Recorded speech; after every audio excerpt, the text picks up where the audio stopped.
आज का जो हमारा दूसरा पॉडकास्ट है वो काफ़ी इमोशनल है।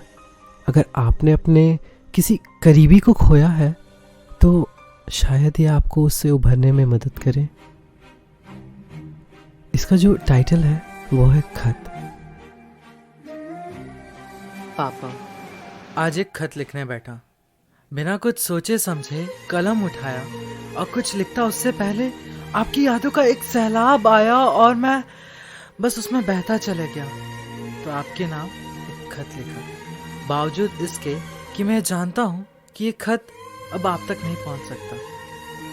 पापा, मैं आपसे बहुत नाराज हूँ और आपके जाने के बाद बहुत परेशान भी हूँ। यार, अगर जाना था तो मुझे अपने साथ ले जाते ना। वो ना सही, कम से कम मुझे बता के तो जाते। मेरा आपके बिना ना यहाँ दिल नहीं लगता। माँ भी मुझे बहुत काम कराती है।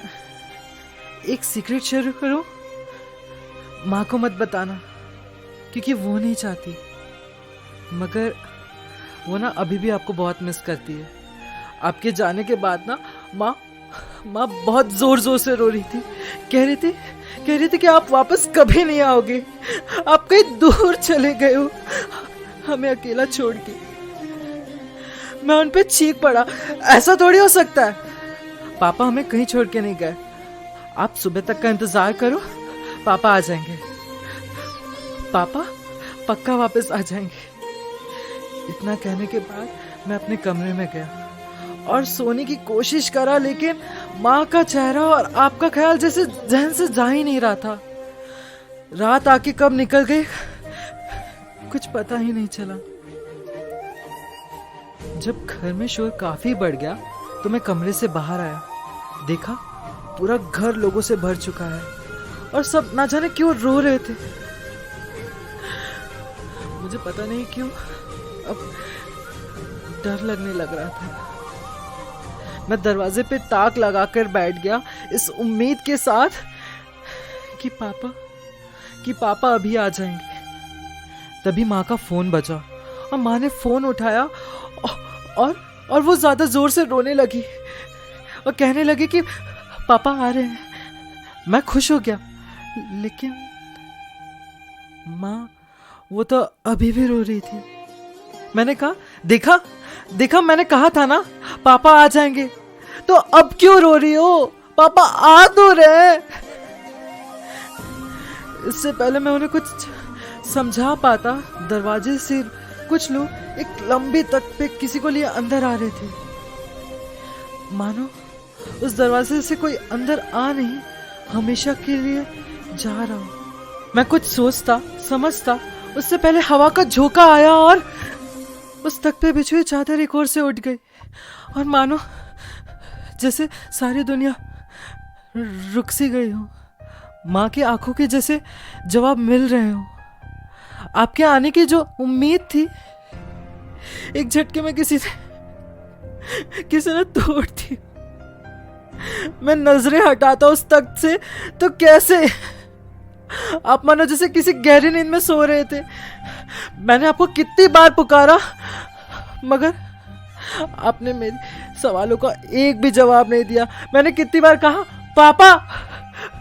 पापा उठो ना, मगर आपने मुझसे कुछ नहीं कहा। मैंने माँ को भी कहा, माँ मेरे सवालों को पापा जवाब क्यों नहीं दे रहे, वो उठ क्यों नहीं रहे। माँ भी किसी बात का कोई जवाब नहीं दे रही थी, वो तो बस रो ही जा रही थी। उस रोज मुझे पहली बार एहसास हुआ कि किसी का दूर जाना कैसे महसूस होता है। आपने हमारे साथ अच्छा नहीं किया। जब आपको हम सब लिए जा रहे थे ना, तब माँ पीछे से दौड़ी चली आई, लाल साड़ी पहने हुए, खुले बाल, नंगे पांव और उनके हाथ में ना कुछ था। मैंने पूछा क्या हुआ, तो उन्होंने कहा ये ना रोज मुझे सिंदूर लगाते थे, अब जाते वक्त ना लगा है, ऐसा थोड़ी हो सकता है। उन्होंने आपका हाथ पकड़ अपनी मांग भरी और आंसू पोंछे और आपके कानों में धीरे से कहा कि मैं हूं यहाँ, आप फिक्र मत करना, विशु का ख्याल मैं रखूंगी, बस मेरे आने तक ना आप अपना ख्याल रखना।